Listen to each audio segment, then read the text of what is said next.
আসছে হিন্দু ধর্মাবলম্বীদের সবচেয়ে বড় উৎসব দুর্গাপূজা। দুর্গাপূজাকে সামনে রেখে ইতোমধ্যে সারা দেশ জুড়ে মোতায়েন করা হয়েছে সেনা। সবাইকে নির্ভয়ে পূজা মণ্ডপে যাওয়ার আহ্বান জানিয়েছেন সেনাবাহিনী প্রধান জেনারেল ওয়াকারুজ্জামান।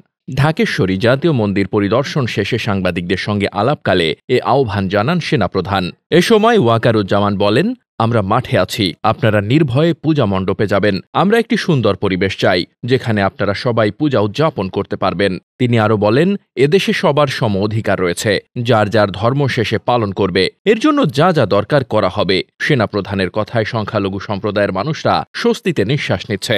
নির্বিঘ্নভাবে পূজা উদযাপন করতে আশাবাদী তারা।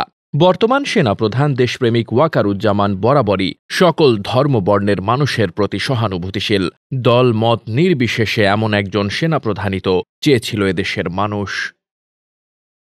Desk report, বার্তাবাজার।